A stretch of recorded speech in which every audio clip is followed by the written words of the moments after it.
म्हसळा तालुक्यात खैर लाकडाची चोरी होत असल्याची धक्कादायक बाब समोर आली। हे चोरटे इतके मुजोर झालेत की शासकीय अधिकाऱ्यांनाही न जुमानता ते त्यांच्यावर हल्ला करण्याचं धाडस दाखवत आहेत।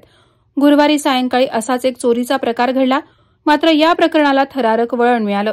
ताम्हाणे शिर्के येथील जंगलात काही अज्ञात व्यक्ती खैर जातीची झाडं तोडत असल्याची माहिती वनसमिती अध्यक्ष तथा शिवसेना जिल्हा प्रमुख नंदू शिर्के यांनी वन विभागाला दिली। या माहितीच्या आधारे सहाय्यक वनसंरक्षक चौबे आणि त्यांच्या पथकानं धाड टाकली असता आरोपी छाटलेले खैर आणि 4 गाड्या घटनास्थळावर सोडून पळून गेले। वन विभागाच्या कर्मचाऱ्यांनी या गाड्या जप्त करून त्यांचे टायर तर पंक्चर केले, मात्र त्या घटनास्थळीच ठेवून निघून जाण्याची चूक केली। रात्रीच्या अंधारात चोर पावलांनी आरोपी पुन्हा घटनास्थळी परतले आणि आपल्या गाड्या घेऊन जाण्याचा प्रयत्न केला। यावेळी नंदू शिर्के यांनी चोरांना थांबवण्यासाठी शक्य ते सर्व प्रयत्न केले, मात्र या मुजोर चोरट्यांनी त्यांच्या अंगावरच गाडी घातली। या धाडसी प्रयत्नात शिर्के यांच्या जीवावर बेतण्याची वेळ आली। या धुमश्चक्रीत आरोपी 4 पैकी 2 गाड्या घेऊन पसार होण्यात यशस्वी ठरले। वन विभागाच्या हलगर्जीपणामुळे चोरांना संधी मिळाल्याचा गंभीर आरोप नंदू शिर्के यांनी केलाय। खैर चोरी करणाऱ्या चोरांना मदत करण्यात म्हसळा वन विभागाचा मोलाचा वाटा असल्याचा धडधडीत आरोप शिर्के यांनी उघडपणे केल्याने परिसरात एकच खळबळ माजली आहे। मी नंदू शिर्के या ठिकाणी खामगाव, म्हसळा तालुक्यातील खामगाव या वनव्यवस्थापन समितीचा अध्यक्ष आहे।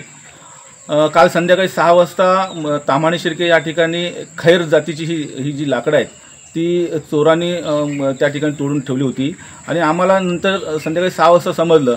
त्या ठिकाणी आम्ही गेलो होतो। त्या ठिकाणी हा संपूर्ण मुद्देमाल संपूर्ण डिपार्टमेंट सहित आम्ही सगळ्यांनी ताब्यात घेतला आणि त्यानंतर त्या ठिकाणी 4 बाईक सापडल्या, परंतु त्या 4 बाईक रात्री त्याच चोरांनी तिथून पुन्हा घेऊन गेले आणि त्यातल्या 2 बाईक नंतर मग डिपार्टमेंटने पकडल्यात। तर ही अशी घटना कालची अतिशय वाईट घटना कालची घडली। मला असं वाटतंय या ठिकाणी संपूर्ण भागामध्ये चंदन हा लाकूड संपूर्ण नामशेष झालेला आहे आणि यानंतर ही खैर हा सुद्धा नामशेष होण्याच्या मार्गावर। याचं मूळ कारण या ठिकाणचे वनरक्षक जे आहेत हेच, जसं आपण म्हणतो की कुंपण शेत खात आहे, अशा पद्धतीची ही भूमिका ही इथले वनरक्षक घेत आहेत।